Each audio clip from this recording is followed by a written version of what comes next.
ажырасудан сақтаған бір ауыз сөз. Дина үйінің кенжесі әрі жалғыз қыз.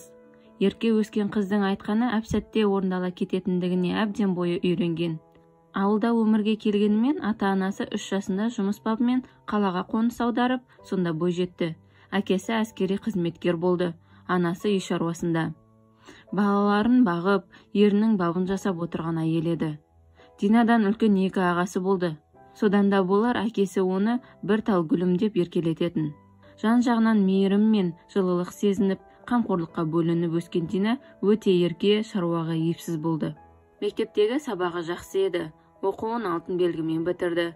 Туризм саласы бойынша мамандыққа оқуға түсті.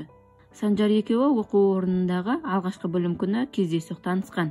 Жаңадан таныс болған 3 құрбысымен Дина оқу орнының жанындағы асханаға сабақтың жайын талқылап, таныстық орнатып, шай ішіп отырған.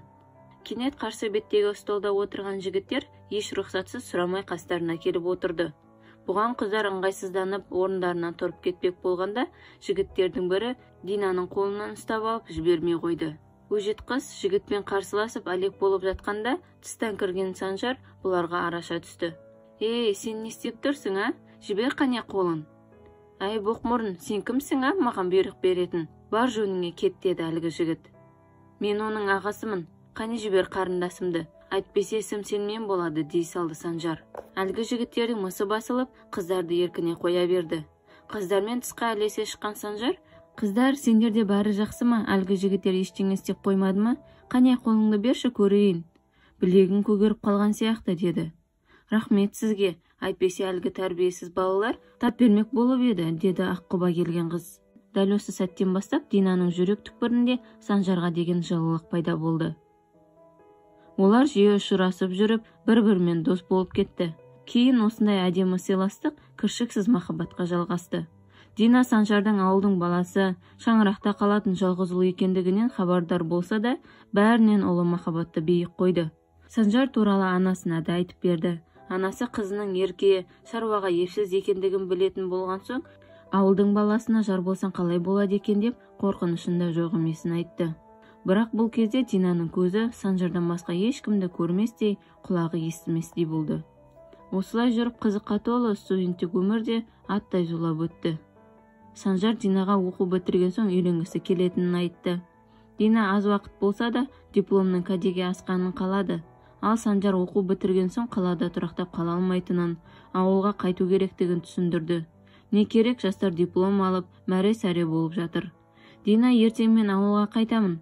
Диплом алу құрметіме ата-анам достарыма той жасап бергелі жатыр. Сен де менімен бірге ауылға барсаң деп едім. Сені ата-анаммен таныстырғым келеді», деді Санжар. «Білмеймін. Ауылға баруға әкем рұқсат бермейді. Оның үстіне ата-анаңмен танысуға ұяламын». «Ой, неменеге ұяласың? Олар қарапайым ауыл адамдары, өте жақсы адамдар. Еш ыңғайсызданба, тез-ақ үйреніп кетесің. Ауыл алыс емес қой, көлікпен 3 сағатта жетеміз. Кешке өзім қалаға қайта әкеліп тастаймын».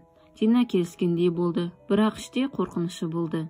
Апасынан сұрап еді, қызының көңілін жыққысы келмеді ма қайдам, таңертең барып, кешке дейін қайтып келуге рұқсат берді. Осымен екеуі жолға шығып кетеді. Жаңа көлік тас жолмен жүйткіп келеді. Санжар ерекше көңілді. Дина болса сәл ыңғайсыздық сезімі бойын билеп, көңілі түсіңкіп отыр. Ауылға да келді. Санжар өзі ойнап өскен қыраттар мен сай-саланы таныстырып келеді. Анандай жерде үйі көрінді. Есік алды толы адам, шуласқан бала, музыка. Дәл осы кезде Динаның жүрегі аузынан шығардай дүрсілдеп кетті. Санжар: «Не болып жатыр мұн жерде?» деп сұрақ қойды. «Дина, кешірші, тап осы жерге дейін саған айтуға батылым бармады. Мен сені қалада қалдырып кетіп, ауылда жүре алмаймын. Мен сені шын сүйемін. Сенен жырақтағым келмейді. Екеуміз мәңгі бірге болайық. Менің некелі жарым бол», деді. Көз жасына ерік берген ерке қыз көлік ішінде бұлқан-талқан болды. Бұл қалайша? Қыз бен жігіт болып жүрген бір бөлек, отбасы болу мүлде бір бөлек нәрсе. Мұндай шешімді сен жалғыз өзің қабылдай алмайсың. Иә, қазір сен менімен қол ұстасып, мына босағадан аттасаң, мәңгі бірге боламыз. Егер жоқ дейтін болсаң, мен сенің алдыңа қайта бармаймын. Махаббат та, сезім де, барлығы да қалады. Екі жаққа кетеміз, деді Санжар. Егіліп жылаған Дина бойжеткендік алаңсыз шағын келіндік өмірге алмастырғысы келмей көлік ішінде ұзақ отырды. Сонан соң ғана жүрегі қалаған жанмен қол ұстасты. Осылай Дина әп-сәтте Санжардың жары атанып, үлкен шаңыраққа келін болды. Санжардан үлкен 4 әпкесі бар еді. Олардың бәрі тұрмыс құрып кеткен. Бұл кезде ата-анасы да қарттыққа бет алған 60-тан асқан жандар болатын. Иманды, келіндеріне артық ауыз сөзі жоқ, парасатты адамдар болды. Бастапқыда Дина үшін сүйір сау, далада ошаққа от жағып, оған тамақ пісіру, көше басындағы бұлақтан су тасу барлығы да қиындық тудырды. Шаруаға епсіз ерке келінді енесе еркелете жүріп үй тірлігіне үйретті. Сүйріктей-ақ саусақтары тілімденіп, қолдары әбден жарылған. Кешкілік жатарда жайланып қолынан май жаққанда, әлгі тілім-тілім қолдары дуылдап удай ашытқанда, өмірім не болып кетті деп бөксіп жылайтын. Санжар болса жарына бәрінің уақытша қиындық екендігін айтып жұбатты. Уақыттан жүйрік жоқ, жылдар жалғасып, бұлардың тұңғышы өмірге келді. Бұл шақтар жасанаға тіпті де қиын болды. Қарт ата-ене, үй шаруасы, оған қоса сәбиі бар. Атасы да сәл науқастанып жүрген, күтім керек болды.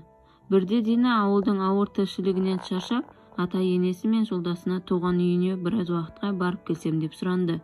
Бірақ түпкі ойы бір жолы ажырасу еді. Олар рұқсатын берді.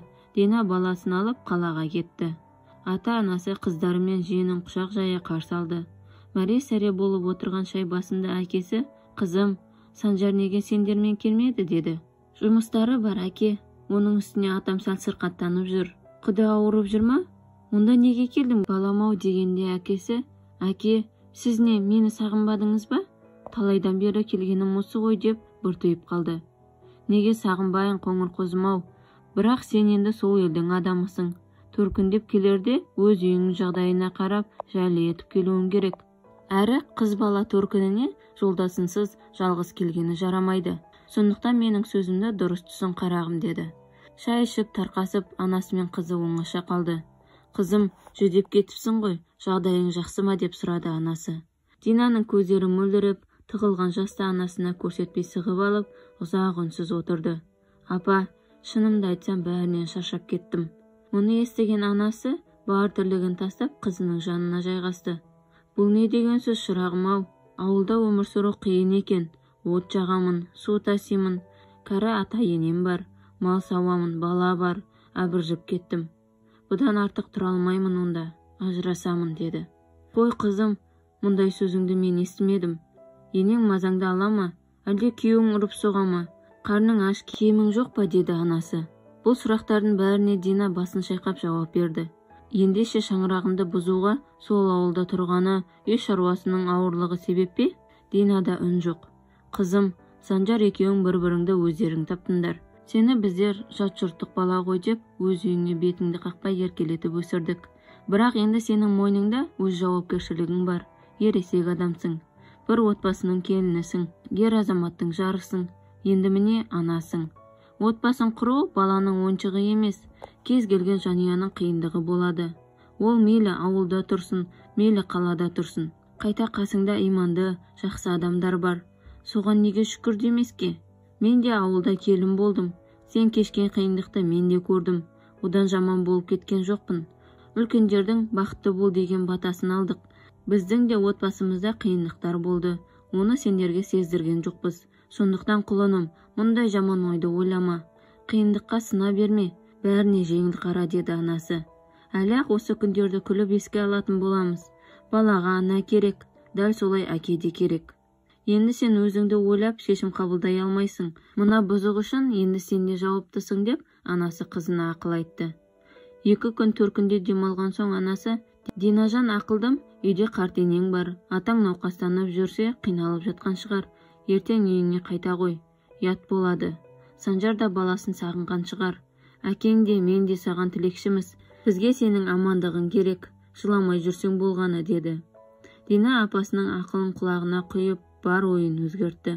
Қайтып келген қыз жаман деген анасы қызына ажырасудың жақсы атақ, абырой әкелмейтіндігі мейлінше түсіндіріп бақты. Дина да енді бұл үйге қонақ ретінде ғана келе алатындығын, өз үйінің ауылда екендігін түсінді. Динаның төркінінен тез оралғанына мұндағылар да қуанды. Санжар байқап жүр, жүзі жадырап, шырайы кіріп қалған. Содан бері 15 жыл өтті. Дина қазір ауылдың тұрмысына үйренген. Қалаға барса ауылға қайтқысы келіп, ол шудан басы ауыратын болған. Ауылдың тұрмысы да бұрынғыдай емес. Қазір барлығы дамыған. Газбен жылып, әр үйге су кіріп тұр.